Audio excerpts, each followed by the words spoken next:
New Thought Media Network. We are a global broadcast network of positive music, media, and entertainment, inspiring humanity's evolution along the journey of enlightenment and creating a world of love, peace, empowerment, and prosperity for all. New Thought Media Network. Positively inspiring. New Thought Media Network is proud to present New Thought's Roots and Branches with Reverend Dr. Ruth Miller. Join us every Tuesday at 4 p.m. Mountain Time. Tune in live or watch anytime on our YouTube channel. Discover the rich history of New Thought and its impact on modern spirituality. Join Reverend Dr. Ruth Miller as she shares insights, stories, and teachings that inspire and uplift. Experience deep insights and transformative teachings that connect you to the roots of New Thought. Visit our YouTube channel to catch up on past episodes and join us live every Tuesday at 4 p.m. Connect with us and be part of the journey.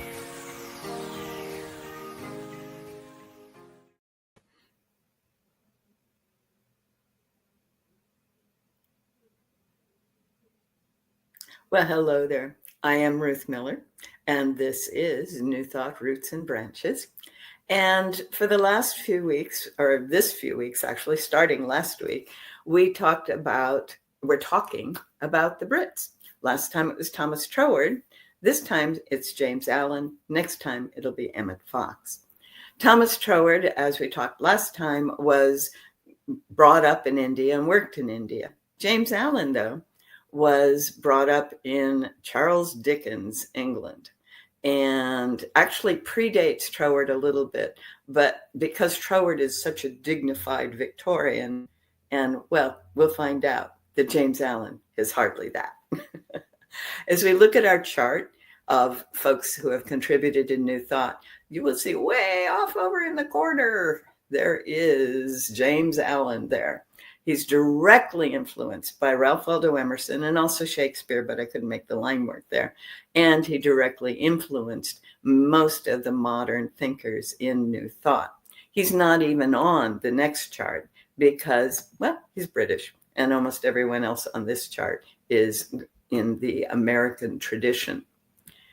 When we go into the next slide, though, you can see this is no tidy Victorian gentleman. He was very much the bohemian. He did grow up in Charles Dickens, England, as you can see in the next slide. He was born in Leicester, England, an industrial town, in 1864. And his father was a factory worker and was able to help his kids go to school, which was very unusual in an industrial town. And he was able to save up enough money to go over to the United States. So when James was 14, his father got on a boat and went across to the States. But unfortunately, like so many immigrants, and if you watched the movie Gangs of New York, you know, he was rolled like the day he got off the ship. Everything was taken except his pocket watch, which did identify him. And so they received notice when James was 15 that his father was killed in England. And there was no money. He had taken it. So immediately James walked into the local factory where his father had worked and began to work on the factory floor, just like any other kid at his time. However, he could read and write. Very unusual for kids of his time. And the managers saw this and immediately put him into a clerical position, which gave him access to a room full of books. Oh my goodness, this was a gold mine. Yes. They were those little books, Shakespeare, if you've ever seen where, a play of Shakespeare is in one book, sonnets are in another one, etc. So there were those little bound books, and he was able to take one home every couple of nights, and he would work his 12-hour day, and he'd come home and be the man of the household at 15. And then he would curl up at night with a candle and his books. and he went into the realm of Shakespeare, and it was wonderful. And when he had read everything of Shakespeare 2 or 3 times, then, oh my goodness, a whole new set of books came in. So keep in mind, this is 1864. Now it's 1879 that we're talking about. And the Emersonian books, the books by Ralph Waldo Emerson, were being made available in England. And he was able to pick up the little books, each one of Ralph Waldo Emerson's essays and, again, his poetry, and just absorbed it all. As he was absorbing and learning and his language is getting better, his owner made him, the owner of his factory, excuse me, not his owner, but the owner of his factory made him the secretary, the private secretary to the owner. And when that owner moved to London, he took James with him.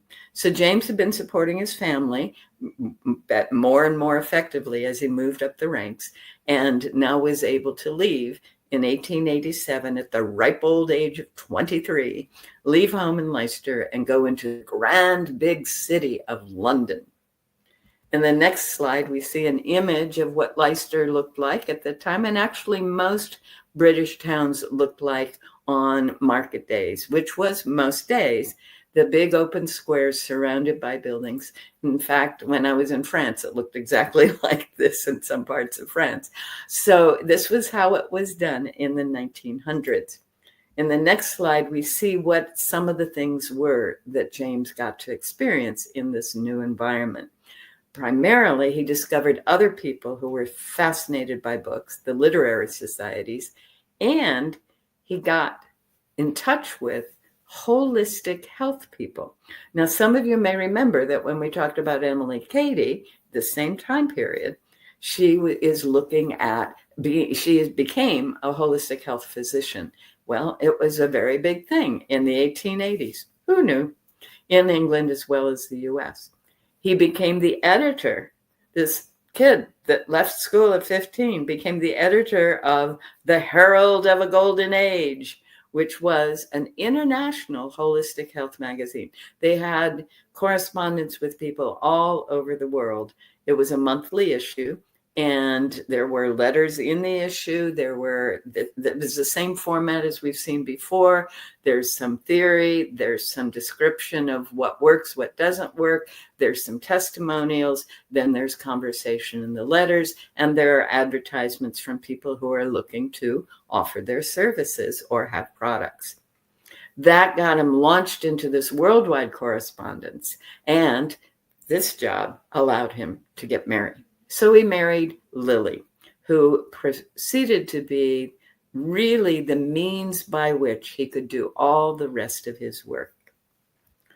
In the next chart, we find that what he is doing in that work is he's taking the ideas that Ralph Waldo Emerson provided, having to do with spiritual compensation, cause and effect, the concept of an oversoul, and all of these other ideas that Emerson's essays laid out, with the holistic health information that he had picked up working in this magazine environment.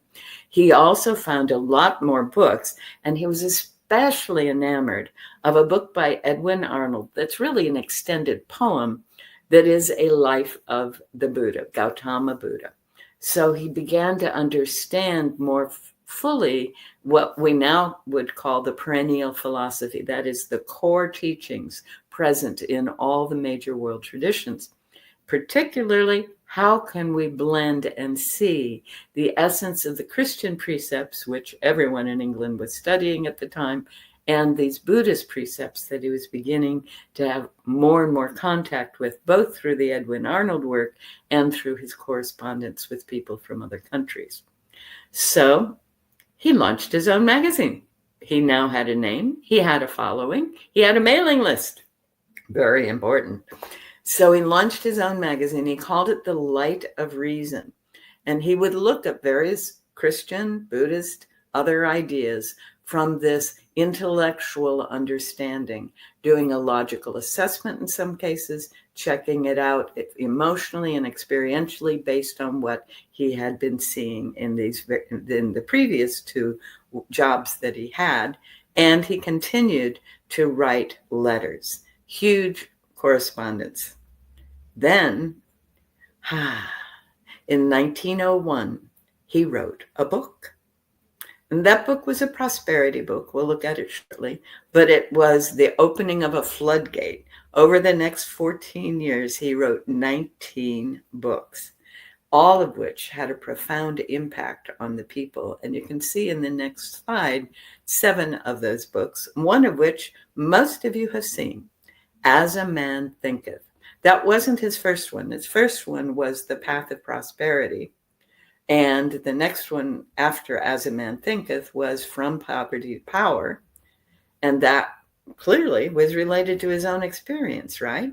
From nothing to this position of being a global influencer.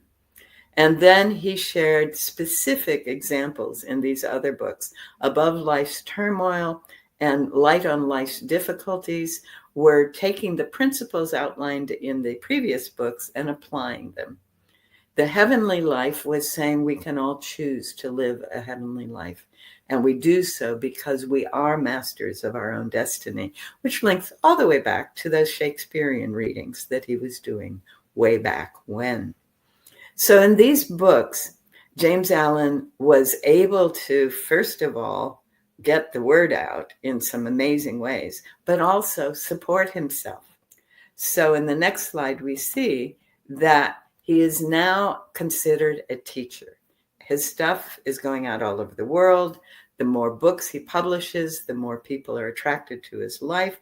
So he and Lily bought a house in England, in Ilfracombe, which is looking at the Celtic Sea. So it's on the edge of Wales, and ran it as a guest house. Lily, that woman, she's amazing. She kept this place going so that he could do what he was doing. At the next bullet, every day, he would go up on the hillside. He would meditate overlooking the Celtic Sea. And then he would come inside and he would write based on what he had been meditating on. Then he would go out and garden and produced a lot of their food in that garden. And then the guests who were there, either locals who were coming over, some of whom bought homes to be near him, or the people coming in from around the world, would stay in their guest house and they would spend the evenings. And ultimately, out of that, they created something they called the Brotherhood, people from all over the world who were following these ideas. And later it became called the Society of Virtue. If we look at the next slide, you can see the village of Ilfracombe and the water that is looking out over. It's still there, and his house is labeled. I don't happen to have a copy of that photo, though. James Allen made a huge difference for Ilfracombe and for the world with these books. Now, we've all heard, I'm sure you've heard, of the book As a Man Thinketh, because it's in all the self-help world. In fact, James Allen launched the self-help publishing world. Nobody else had done this sort of thing before. All of the things that you've heard from other teachers is really based on what he offered, which was based on what Emerson said and what Buddha said and what the Christian church said. Fascinating, isn't it? So James Allen from this beautiful little town would get to know and help many, many people. So let's look at some of his concepts in the next slide. The fundamental concept is mind is the master power that molds and makes. That's it. Everything else comes from that. Now, the verse that was the title, As a Man Thinketh in his heart, so he is, or so is he, depending on which translation it is the framework, right, for virtually everything. This is a Christian precept. It's something that Jesus is said to have said, but it's also present in some of the prophets as well. Mind is the master power. As we think, so we are, which became the title of my version of James Allen's words. I took several pieces of these other books and put them together as my summary of James Allen's teachings, and I call it As We Think, So We Are. So in the next point of main concepts, he says, all that we achieve, And all that we fail to achieve is the direct result of our own thoughts. Everything we experience is a result of our thoughts. So if we achieve something, marvelous. If we don't achieve something, well, we did it. And that's hard to get in a culture that is absolutely determined to make us think that we can blame someone outside of us for everything that happens to us. But that's not where James was coming from. And it's not where I come from either. It's not what New Thought is all about. It is all about these points. The third point, we are the makers of ourselves by virtue of the thoughts we choose and encourage. Okay? There's always going to be some running thought underneath that we were trained to think that is about how things aren't okay. But we choose and encourage. There's a Native American tradition that, a young boy goes to one of the elders and says, I don't understand. I have this thought and this thought and this thought and this thought. And the elder says, all right, well, you have the hungry wolf and the satisfied wolf. Which wolf are you going to choose, right? We all have that. We get to choose and encourage the thoughts. And in fact, he's the one who provided the image of our mind as a garden in which we eliminate the weeds and we encourage the plants that we choose. The fourth point in his main concepts, when people find out that their own resentment is all that must be eradicated and begin to put love in its place, the appearance of evil will dissolve for lack of sustenance. Most of us have long cherished resentments. For some of us, it's about what happened to us in childhood. For a few of us, it's about what some teacher did or some boss did or some government is doing or has done. And that resentment is the thought process that brings forth more of that experience. That's the essence of what he's trying to help us get. When we can dissolve that resentment, when we can eradicate it with whatever technique works, and there are many of them out there, and begin to put love in its place. That's what forgiveness is. We are given love, peace, and power for the old resentments, angers, and upsets. Yes? Then the appearance of evil, that is, that which we are manifesting in the world around us that fits those resentments, must dissolve because there's nothing supporting it. And finally, he says, our body shows what we've been thinking. Emmett Hopkins, on her own path, a continent away on the other side of the ocean, at about the same time, is saying very much the same thing. The face and form will show you what you have been thinking. More concepts, a little more detail on the next slide.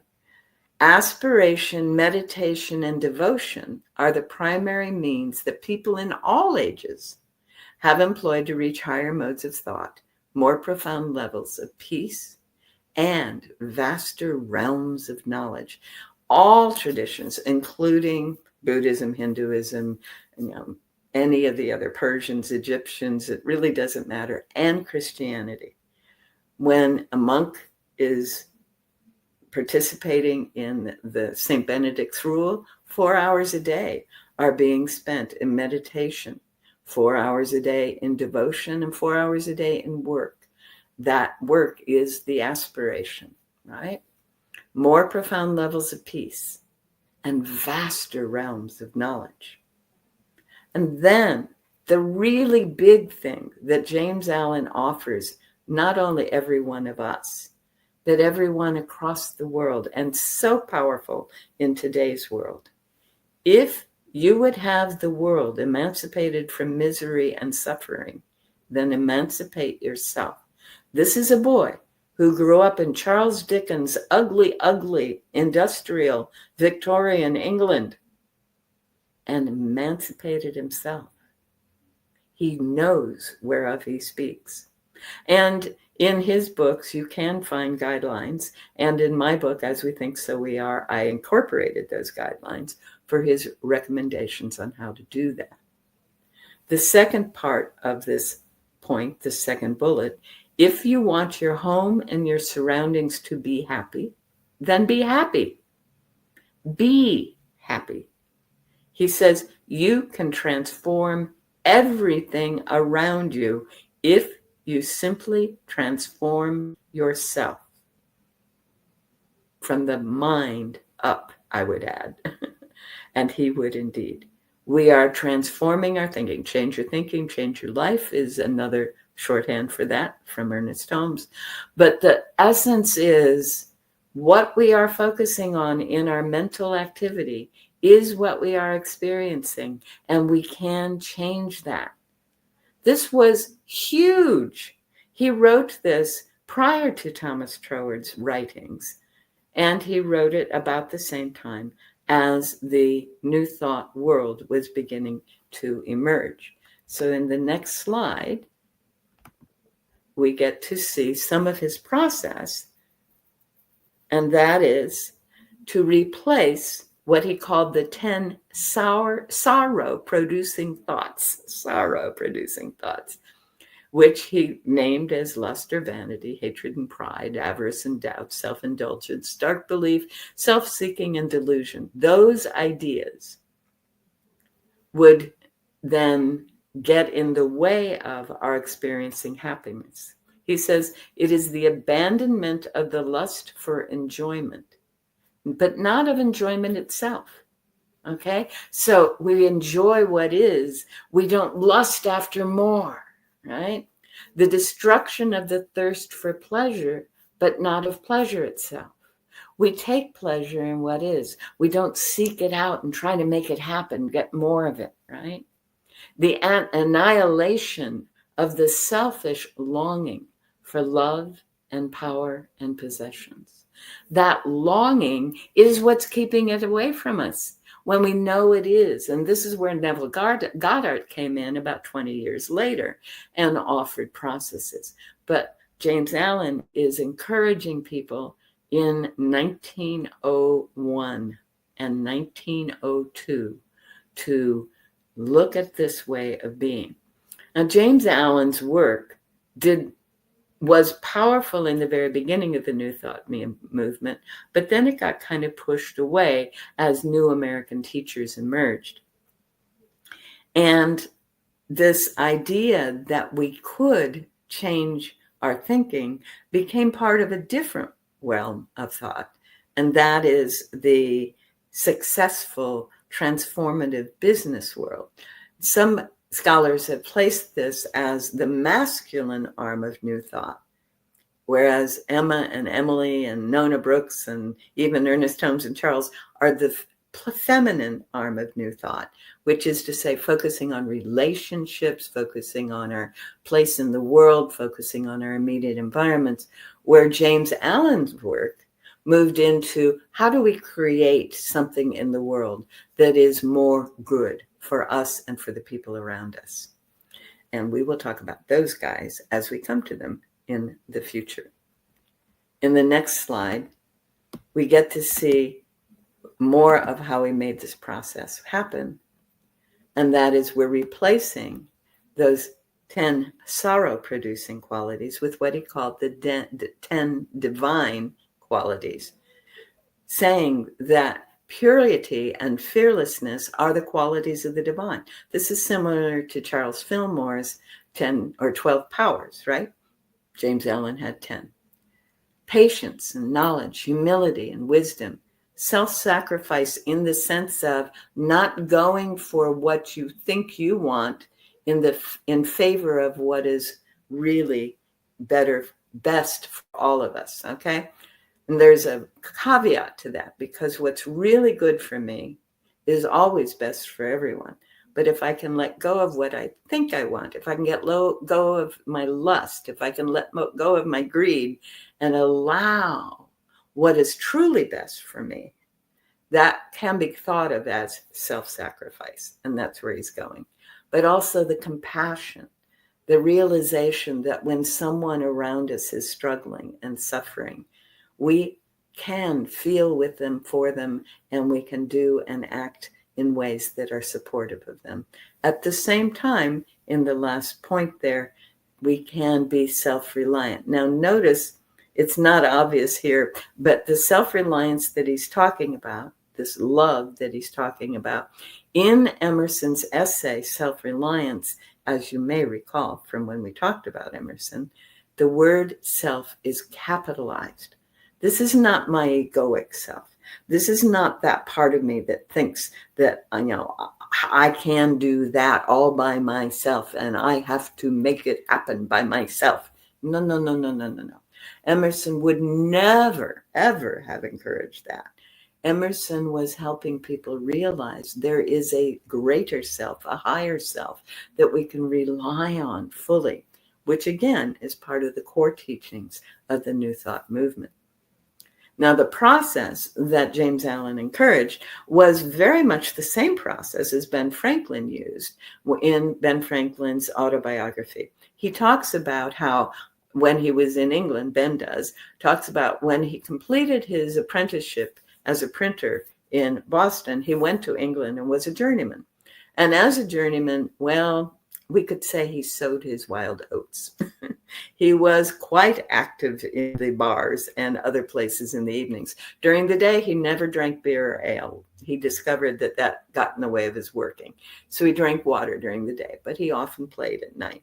In any case, on the ship coming back to the States when he was 26, Ben Franklin said, okay, I got to break some of these old habits. And so he came up with this chart and he listed the habits and he listed out 31 days. And he said, okay, for 31 days, I will not do this. And if I do it, whoops, I'm starting the 31 days over again.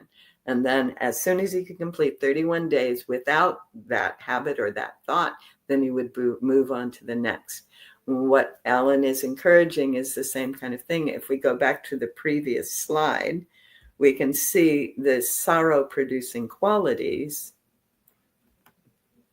These, lust, vanity, hatred, pride, etc., would be ones you would not experience. You would choose not to experience for 31 days. You'd pick one and go, okay. In Allen's case, it's 28 days because 28 days is a full moon cycle. And that's really what we're talking about. Ben Franklin was talking about the calendar. So you pick your issue, your thought, your resentment, if you will, and you go for 28 days without changing, without doing it. And then in the next one, you pick the one you want to focus on. You go for 28 days and you make sure that that is present every day. And as modern psychology will say, then you have formed a new habit. That's the essence of the gardening process that James Allen was encouraging. Weed out the processes, the feelings, the thoughts, the habits of thought and speaking, and then replace them with the flowers, the blooms, the powerful divine qualities that you want to experience more of. And the folks who formed the Brotherhood or the Society of Virtue were saying, we're choosing to do this. We're choosing to focus on and become these qualities. And doing that, they believed and knew for themselves that there was going to be a transformation in their personal being, in the life that they were living, and ultimately in the world around them. So this went on for about a dozen years.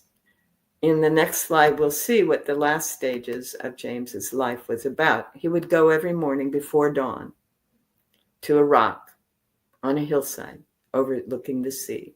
And he would be there for 2 to 3 hours every time. When the sun was fully up and he had begun to be warmed by the sun on the days that he could be, although in that part of the world, most of the time it was gray and wet, so he didn't get to get dried off. He would go down and then he would sit down and write what had come to him, as I said. And that might be another 2 or 3 hours of writing in his den, near an open window, often with a fire, but not always. And he would write these books. He would also write letters. He would share these ideas. Now, for those of you who have paid attention to my work, you may be aware that I teach 4 S's in spiritual success. Silence. study, sharing, and service. Okay. I generally encourage doing the study first, but James lived by the silence first. He would go into the silence and spend 2 or 3 hours in that deep space of contemplation, of not thinking sometimes, of following his thoughts sometimes, of reflection sometimes, but in the silence. And then he would go into his study, his den, his place of where the words are. And he would pick up a book that reinforced or explained something. And then he would sit and write. He would share what it was that he was experiencing in the combination of study and silence. And then when he was done writing, he would go out into the garden and he would work in the garden as another mode of integrating everything that he was experiencing. And then in the evening, he would serve. He would be there fully present, helping his wife, serving these gentlemen that were coming to visit. And sometimes there were women with them. And also being there to be in conversation with them, to share with them at a deeper level, to serve them from their needs what it was that he had to teach. So study, silence, sharing, and service. That's the 4 S's in spiritual success. And those conversations focused on those people would sometimes go way into the night. So he often would get maybe 2, maybe 4 hours of sleep. And in 1912, he passed away.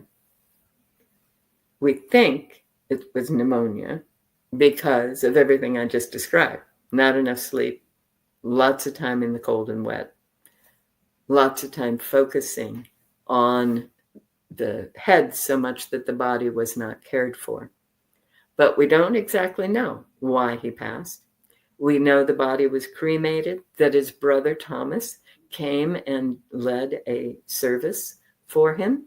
And we also know that from that experience, Lily continued to run the guest house and continued to publish his writings. So some of his works show a 1919 or even 1920 publication date, but they were things he had written. And, well, I'm guessing maybe Lily edited, possibly contributed a bit to, in the years following his passing. What we have with James Allen is, almost a classic Horatio Alger story, right? Someone born from nothing and creating. But we also have the beginning, as I said, of the self-help movement, the beginning of the movement in which men going into business could be given tools. And to a large extent, everything that the Nightingale Conant Company published, that Wallace Wattles taught, that Charles Hannell taught, and we'll be looking at them later, almost everything that they taught was based on what James Allen came to understand through his research, his life, and his sharing in that period between about 1880 and 1912, for which we are very grateful, and we will learn more from as we go forward. So that brings us to the end of thinking about James Allen, and as we think, but I'd like to take us a little further than this. We have a few more minutes in this program, so I'd like you to consider, as a person who is possibly already on the New Thought path, or someone considering the possibility of a New Thought path, what is it that you have resented in your life that you haven't been willing or able to let go of yet? I almost guarantee there is something. The reason? You're still in a body. The reason? You're still being curious about these things and wondering what could work maybe if I put it together right? What James found was simply knowing that love is all that is, and practicing, choosing that loving, knowing of the good being fully present around us, of the universe constantly creating more good for us and for all, those principles, filling his mind with those principles, and allowing these other ideas to go away. He could have had so much resentment. Born in poverty, born in a factory town, horrid environment, food, air, woof, working in the factory at such a young age, not allowed to go to college, all of those things. He could have had lots and lots of resentments, but he chose not to. We can all have lots and lots of resentments. Are we going to choose to hang on to them? Or are we going to allow ourselves to be fully who we are and let go of them? We all have longings. Again, he's saying what we long for isn't here. What we know we already have can be here now. So that idea that we can long for something, long for a time where, things are properly done, or long for someone to change, or long for a situation to be different, or any of the things, long for a hot fudge sundae. I don't care what it is you're longing for a particular car, a particular person, a job, a house, a lifestyle, is keeping it away. What James Allen was able to help people see is by choosing to focus on the presence of the loving good in its generic form, the specifics show up. One of the people that he quotes is that state in the Bible, that point in the Bible where the man who is suddenly king by name of Solomon goes into the silence, and in the silence hears a voice saying, "All right, you're king, what do you want?" And his response to the voice is, "Give me the wisdom to guide my people so they may be well." And the voice says, "Absolutely, granted." And so Solomon becomes known as the wisest king, right? But the voice goes on to say, "And because you have asked for this, you shall have everything else."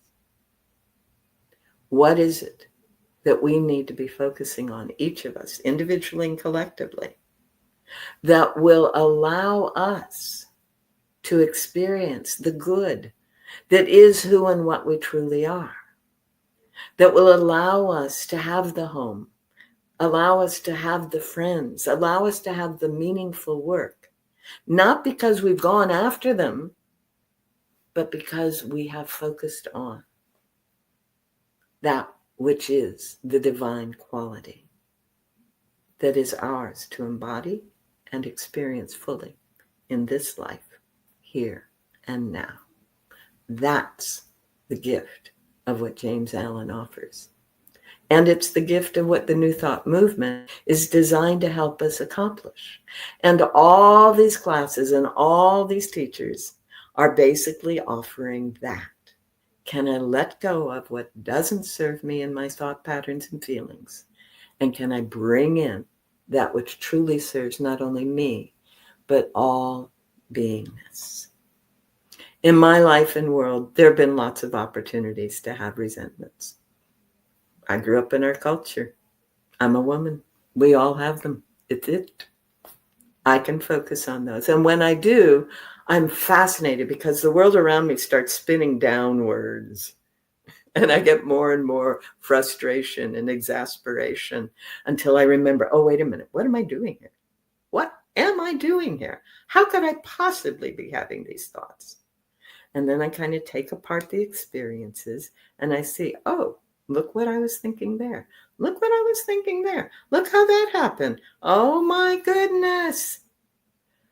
And then I remember what is true, what is real, these divine qualities, these qualities of being that are the essence of all being, the wisdom, the beauty, the joy. And I give myself opportunities to be absorbed in them. Fortunately, I live in a part of the world that has some of the most beautiful scenes, experiences possible. I live on the Oregon coast. Yes. But anywhere I go, I can find it. I can see it in a smile. I can look at the sky. I can see trees against the sky. That's a huge one for me. Anywhere I go, I can find something that reminds me that what I was thinking could not possibly be real, because this is what is real.